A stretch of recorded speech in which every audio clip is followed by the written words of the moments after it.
Hello everyone, welcome to my channel Learn English Easily with Sarda Chintala.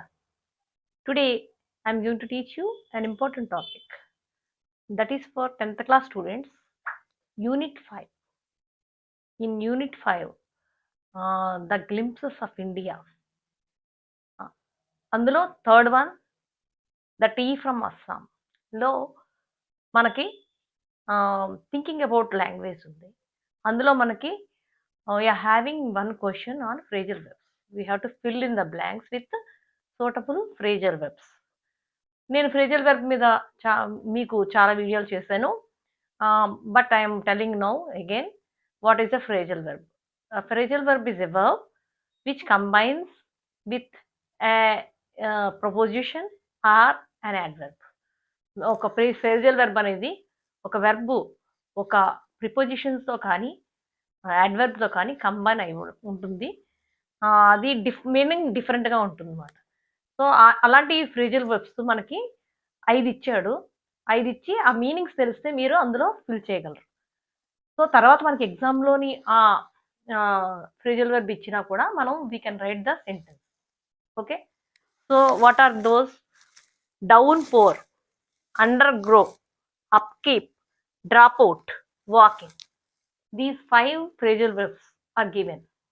So we have to know the meaning of it. So first one, downpour. Downpour అంటే డౌన్లో పంపడం కాదు. So అది phrasal verb అనేది. ఆ 2 words meaning కలిపితే వచ్చే meaning కాదు ఫ్రేజల్ వెర్బ్ అంటే. సో డిఫరెంట్గా ఉంటుంది. ఏంటి? A heavy fall of rain. Downfall అంటే a heavy fall of rain అంటే ధారాపాతంగా వర్షం పడ్డాన్ని డౌన్ పోర్ అంటారు. ఈ మధ్య మనకి క్లౌడ్ బర్స్ట్ వస్తుంది కదా, క్లౌడ్ బర్స్ట్ అంటే దాన్ని డౌన్ పోర్ కింద అనొచ్చు. ఒక దగ్గరే విపరీతంగా వర్షం పడిపోతుంది కదా, దాన్ని డౌన్ పోర్ అంటాం. అండర్ గో అంటే to experience something that is unpleasant or something that involves change. Under go అంటే కొంచెం అన్ప్లెజెంట్ అంటే మనకి కొంచెం కష్టతరమైనా కూడా మనం అది భరించాలన్నమాట. అంటే మనం చేయించుకోవాలి. అంటే ఏదైనా ఒక సఫరింగ్ అయినప్పుడు కానీ, ఒక ఇల్లు కానీ ఏదైనా పాడైపోయిన దాన్ని మళ్ళీ రిపేర్ చేసుకుంటాం కదా, సో అది చేయించుకోవడం అన్నమాట అండర్గో అంటే. అంటే అది ఆపరేషన్ అయినా అవ్వచ్చు, అండర్గో ట్రీట్మెంట్ అంటారు. సో ఏదైనా అది కొంచెం కష్టతరమైన కూడా చేయించుకుంటే మనకు మంచి జరుగుతుంది అన్నమాట. మంచి అంటే ఫర్ ద బెటర్ డెవలప్మెంట్, అలా దాన్ని అండర్గో అంటాం. అంటే అండర్గో అంటే చేయించుకుంటా. Upkeep, the process of keeping something in good condition. Upkeep అంటే the process of something in a good condition అన్నమాట. ఏదైనా ఒక విషయాన్ని జాగ్రత్తగా నిర్వహించడాన్ని అప్ కీప్ అంటారు. అంటే ఒక ప్రోగ్రామ్ జరిగింది అనుకోండి, కాలేజీలో ఫంక్షన్ అయినా ఏమైనా, అది లీడర్స్ అందరూ కలిపి జాగ్రత్తగా నిర్వహించడం అన్నమాట. అలాగే ఏదైనా ఒక పని ఇచ్చినా కూడా దాన్ని జాగ్రత్తగా చేయటం. సో దీన్ని upkeep అంటామన్నమాట.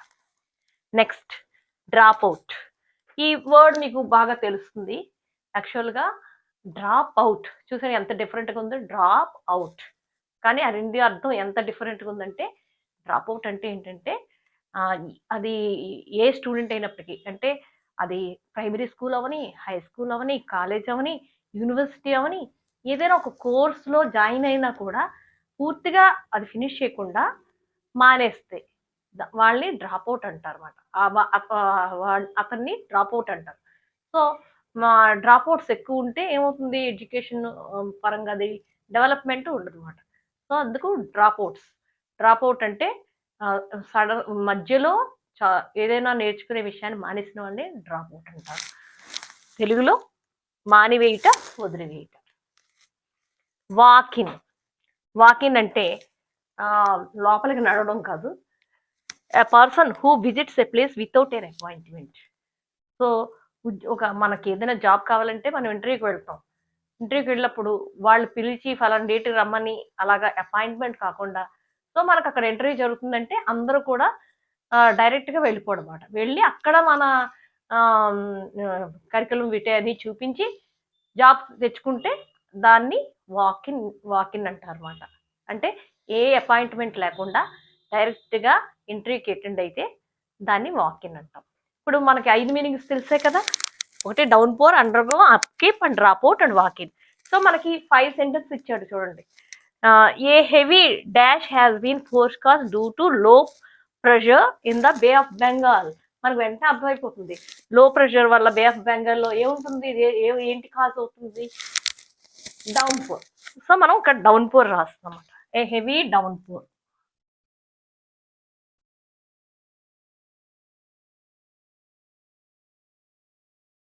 Rakesh will major surgery tomorrow morning. Undergo. రాకేష్కి రేపు టుమారో మార్నింగ్ ఒక ఆపరేషన్ మేజర్ సర్జరీ జరుగుతుంది. ఏంటి చేయించుకుంటున్నాడు, రాకేష్ చేయించుకుంటున్నాడు. ఇక్కడ ఏంటి under go.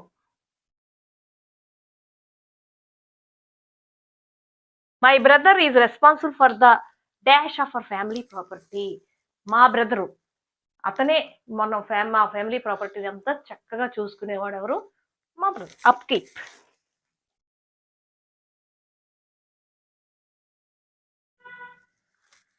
The dash rate for this accountancy course is very high. ఈ అకౌంటెన్సీ కోర్సుకి డ్రాప్ అవుట్స్ ఎక్కువ అన్నమాట. ఎందుకంటే ఆ కోర్స్ చాలా కష్టంగా ఉంటుంది. ఇక్కడ మనం డ్రాప్ అవుట్ అంటాం.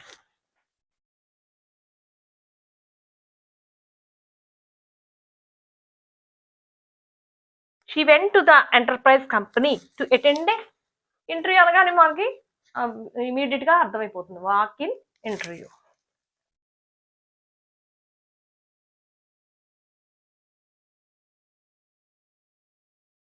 Walk in interview. I think you understand this children. Next మనకు next fill in the blanks exercise మనం చేసుకున్నాం. ఓకేనా? రెండో ఎక్సర్సైజ్లో మనకి కొన్ని వర్డ్స్ ఇచ్చాడు బ్రాకెట్లో. ఇక్కడ ఒక వర్డ్ ఇచ్చాడు. రెండింటి కాంబినేషన్లో మనం ఈ fill in the blanks fill చేయాలన్నమాట. సో ఇక్కడ ఏముంది? త్రూ ఇచ్చాడు. ఇక్కడ ఓవర్ త్రూ, అలాగే break through, bypass, look out, down cost అని ఈ విధంగా మనం ఫిల్ చేసాం. అంటే దీని అర్థం తెలిస్తే మీకు ఈజీగా చేయొచ్చు అన్నమాట. ఓవర్ త్రో అంటే రిమూవ్ ఫోర్స్ఫుల్లీ. ఓవర్ త్రో అంటే రిమూవ్ ఫోర్స్ఫుల్లీ, అంటే ఫోర్స్గా ఏదైనా పడగొట్టడాన్ని ఓవర్ త్రో అంటారు. అలాగే break through, to achieve success. Break through అంటే సక్సెస్ని సాధించడం, పురోగతి. బైపాస్, ఇది మీ అందరికీ బాగా తెలుసు. బైపాస్ అంటే ఒక ఏదైనా ఒక రోడ్డు ఉందనుకోండి, ఇది బాగా ట్రాఫిక్ బాగా ఎక్కువైపోతే ఒక టౌన్కి రౌండ్గా దానికి ట్రాఫిక్కి తగ్గించడానికి వేసే రోడ్డు అన్నమాట బైపాస్ అంటే. అలాగే మనకి చాలా మందికి మీరు వినే ఉంటారు, హార్ట్ సర్జరీ చేసినప్పుడు బైపాస్ సర్జరీ చేశారంటారు. బైపాస్ అంటే ఆల్రెడీ మన హార్ట్కున్న దమన్లు సిర్లు ఉంటాయి కదా, అవి ఏవైనా పాడైనప్పుడు దానికి వేరే ట్యూబ్ పెట్టి బైపాస్ సర్జరీ చేస్తారు. ఆ విధంగా కూడా వాడతాము. ఇక్కడ బైపాస్ అంటే ఈ సెంటెన్స్లో మనం చూద్దాం. Look out, to watch what is happening. Look out అంటే జాగ్రత్తగా గమనించడం, ఏం జరుగుతుందో జాగ్రత్తగా గమనించడం. ఇంకా డౌన్ కాస్ట్. డౌన్ కాస్ట్ అంటే sad and without hope. Down cost అంటే అసలు నిరాశగా నిరుత్సాహంగా ఉండడం అన్నమాట. అంటే ఏదైనా ఒక సంఘటన జరిగినప్పుడు ఎవరైనా నిరాశగా నిస్పృహగా ఉన్నప్పుడు దాన్ని డౌన్ కాస్ట్ అంటాం అన్నమాట. ఇక్కడ మనం సెంటెన్స్లో ఎలాగ మీనింగ్ ఉందో చూసి తెలుస్తుంది. The army attempt unsuccessfully to overthrow the government. అంటే ఆర్మీ గవర్నమెంట్ పడగొట్టడానికి అటెంప్ట్ చేసింది అనమాట. The army attempted unsuccessfully to overthrow the government. Government పడగొట్టడానికి ఆర్మీ అన్సక్సెస్ఫుల్గా అటెంప్ట్ చేసింది. అది. సో ఓవర్థ్రో అంటే ఏంటి? పడగొట్టడం, గవర్నమెంట్ పడగొట్టడం. So second one, scientists are on the brink of a major dash in cancer research. Breakthrough. Breakthrough అంటే achieve success కదా. అంటే సైంటిస్ట్స్ ఆ క్యాన్సర్ రీసెర్చ్లో పురోగతి సాధించారు అన్నమాట. అది third one, the state government plans to build a dash for the Bhubaneswar to speed up traffic on the main highway. So మనకి already చెప్పాను కదా, 2 మీనింగ్స్ ఉన్నాయి ఇక్కడ. మనకి బైపాస్ అంటే రోడ్ నిర్మించడం, ఒక ట్రాఫిక్ ని తగ్గించడానికి వేరే రోడ్డు టౌన్ చుట్టూ వేయడాన్ని బైపాస్ అంటారు. ఇక్కడ అందుకే bypass. Next, Gautama's lookout on life changed when he realized that the world is full of sorrow. ఎప్పుడైతే గౌతమ్ బుద్ధుడు జీవితాన్ని జాగ్రత్తగా ఏం జరుగుతుందో గమనించాడు, అది జీవితాన్ని పూర్తిగా మార్చేస్తుంది. ఎలా మార్చింది?